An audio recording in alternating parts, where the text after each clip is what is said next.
आज के big boss episode की शुरुआत एकता कपूर के साथ हुई और उन्हीं का जलवा देखा गया। एकता कपूर ने शुरुआत में ही बताया कि आज वो कैसे घर वालों की क्लास लगाने वाली है और किस तरह के ड्रामे को दिखाने वाली है।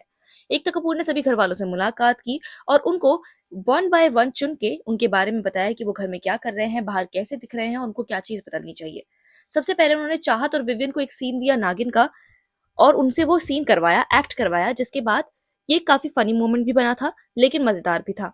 और एकता कपूर साफ तौर पे चाहत को ये सलाह देती हुई नजर आई कि आप गर्ल कार्ड मत खेलिए। उन्होंने कई सारी चीजें चाहत को कही कि वो क्या क्या कर रही हैं, जो चीजें सामने अच्छी भी लग रही हैं, लेकिन जो वो गर्ल कार्ड खेलती हैं वो बिल्कुल भी अच्छा नहीं लग रहा है और उस पर उन्हें ध्यान देना चाहिए। रजत को भी एकता कपूर ने कॉल आउट किया और उन्हें भी कई सारी चीजें बताई कि वो कैसे किस तरह की हरकतें कर रही हैं जो बाहर दिख रही हैं, अजीब तरीके से दिख रही हैं। उन्होंने ये भी कहा कि जो विवियन पे आप पॉइंट आउट करते हैं तो क्या विवियन पे ही आप पॉइंट आउट करते हैं या फिर ये सिर्फ आपका दिखने का तरीका है। करणवीर और शिल्पा से भी बात करी और उन्होंने विवियन की भी क्लास लगाई। विवियन से साफ तौर पे एकता कपूर ये कहते नजर आई कि जब मैंने आपको लॉन्च किया है तो मेरा कुछ हक बनता है आपसे सवाल करने का, और मैं सवाल कर रही हूँ कि अगर आपने इतना सारा काम किया है तो उसका धोस आप क्यों जमा रहे हैं। इस पे कई घर वालों ने एग्री भी किया। करणवीर से भी उन्होंने सवाल पूछे तो उस पे करणवीर कहते हैं कि टाइम गॉड बनने के बाद उनमें ये एटीट्यूड आया है। और शिल्पा इसमें कहती है कि ऐसा नहीं है, उनकी काइंडनेस को लोग देख नहीं पाते। और रजत भी इस पे क्लियरली कहते हुए आते हैं कि विवियन और जो रजत के बीच में लड़ाई हुई थी, उसमें जो उन्होंने गालियां दी थी, उस पे भी एकता कपूर उनको कई सारी बातें तो सुनाती हैं। एकता कपूर रजत को साफ तौर पे ये कहते नजर आती है कि जो आपके माइंड सेट में इक्वालिटी का जो झंडा फैला हुआ है, उसको क्लियर आउट कीजिए कि आपके दिमाग में क्या चीजें हैं क्या नहीं। एक टास्क को भी दिखाया जाता है घर के अंदर, जिसमें विवियन और रजत आमने सामने होते हैं और सभी घर वालों को बोला जाता है कि आप लोग डिसाइड करें कि किसका पलड़ा भारी है और कौन किस पे ज्यादा भारी है, जिसमें सभी को बोरियां दी जाती है एक एक, और वो लोग एक एक करके सामने आते हैं और अपना ओपिनियन देते हैं। और सबसे ज्यादा बोरियां रजत की तरफ होती है, मतलब कि जो विवियन थे उनका पलड़ा भारी था और जो एटीट्यूड अभी हाल के दिनों में घर वालों को रजत का बिल्कुल ठीक नहीं लगा और रजत के पास ज्यादा ये वोट्स आए जो गलत तरीके से थे। इसमें रजत ये भी कहते नजर आते हैं कि मैंने अपनी तरफ से जो किया है वो मेरा बिहेवियर है और मैं पहले भी इस चीज को क्लियर आउट कर चुका हूँ।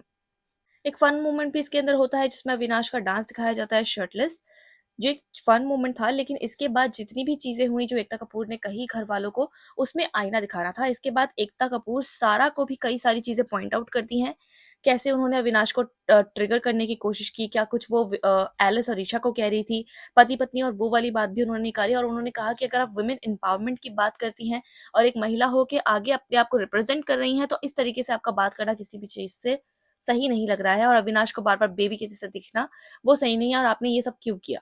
एक पॉइंट ये भी निकला था जिसमें ये कहा जा रहा था कि सारा ने नॉमिनेट होने के गुस्से में ये सब कुछ किया है, जिसपे कई घर वालों ने हामी भी भरी। ऐसे में सारा तो इस चीज को ना करते हुए नजर आई, लेकिन एकता कपूर ने भी सेम चीज कही, जिसके बाद उन्होंने बोला कि अगर आप गेम खेल रही हैं तो सीधे तौर पे कहिए कि हाँ मैं गेम खेल रही हूँ, इसमें कोई भी गलत बात नहीं है, लेकिन अपने आप को ऐसे दिखाना कि आप विक्टिमाइज हैं और फिर विक्टिमाइज होकर उस चीज को करना बिल्कुल भी ठीक नहीं है। आखिर में ये भी देखा जाता है कि एकता कपूर जाने से पहले सभी घर वालों को सलाह देती है, जिसमें चाहत को भी समझाने के बाद सारा को समझाया गया, रजत विविन को भी समझाया गया। चार लोगों पे मेन फोकस था और उन्होंने विविन को भी कॉल आउट किया कि आप जो गलत शब्द बोलते हैं उन चीजों का प्रयोग मत करें क्योंकि वो सही नहीं लगती है। इसमें क्लियर तौर पे ये भी देखा गया कि एकता कपूर यहाँ पे आज आईना दिखाने के लिए आई थी, जिसमें जो विवियन और ईशा ने वीडियो देखा था रजत का करणवीर के साथ बातचीत का, उसकी बात भी निकली। और इस वीडियो के बारे में बताया गया कि जब ईशा ने ये वीडियो रजत का देखा था तो उनको क्या लगा था। और ईशा ये भी कहती है कि रजत का मैं काफी रिस्पेक्ट करती हैं, और कल वाली बात पे भी एकता कपूर बात करती है कि कल भी हमने सुना कि आपने बोला कि रजत भाई के लिए मेरी रिस्पेक्ट है वो चेंज नहीं हो सकती। तो इस चीज पे आपको क्या लगा जब आपने रजत का सुना? तो वो बोलती है कि मेरे को काफी ज्यादा झटका लगा था कि रजत ऐसा सोचते हैं क्योंकि उन्होंने काफी रिस्पेक्ट की नजर से उन्हें देखा था। एकता कपूर जब जाती है तो घर वालों की बातचीत दिखाई जाती है, जिसमें ईशा, एलिस और अविनाश साथ में बात कर रहे थे।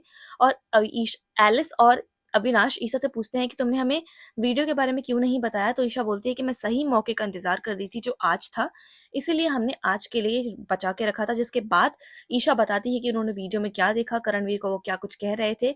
उसमें वो ये बता रहे थे कि ईशा जो है वो बस नाम के लिए भाई कहती है, 10 दिन में रिश्ते नहीं बनते। और ईशा अविनाश पे चाबी भरती है लड़ने के लिए। इसके अलावा रजत को भी देखा जाता है अरफीन से बात करते हुए, जिसमें वो कहते हैं कि जिसने भी मुझे जो कहा मैंने सुन लिया, लेकिन मैं अपने आप को बदलने वाला नहीं हूँ इस चीज में, जिसको जो कहना है वो कहते रहे। शिल्पा भी इस बीच में आती है, जिसमें रजत उनसे बात करते नजर आते हैं कि शिल्पा जी जो आप कहती हैं वो सोच समझ के कहती हैं कि बस कह देती हैं, क्योंकि आपकी बातों से ऐसा लगता है कि आप एक इंसान को दिखाने की कोशिश कर रही हैं कि आपकी उसकी तरफ झुकाव रखती हैं, आप वो आपका फेवरेट है। जिस पे शिल्पा कहती है कि आपको कुछ भी लग सकता है, आपका ओपिनियन है, लेकिन मेरा ओपिनियन ऐसा नहीं है, मैं जैसी हूँ वैसी ही हूँ, मैं अपने आप को चेंज नहीं करूंगी। आगे देखा जाता है कि एकता कपूर सभी को अलविदा कहती है और कल का सीन दिखाया जाता है जिसमें रोहित शेट्टी इस घर वालों के साथ जुड़ेंगे और वो भी घर वालों को उनका आईना दिखाते नजर आएंगे कि अभी तक उन्होंने क्या चीजें गलत करी हैं और क्या चीजें सही करी हैं। इसके अलावा कल ये भी देखा जाएगा कि रजत और विविन की एक बार फिर से झड़प होगी। दिग्विजय से भी रोहित शेट्टी कई तरह के सवाल पूछते नजर आएंगे। ऐसे में बिग बॉस की सभी अपडेट्स के लिए फिल्मिस्तान के साथ जुड़े रहें और बिग बॉस देखते रहें।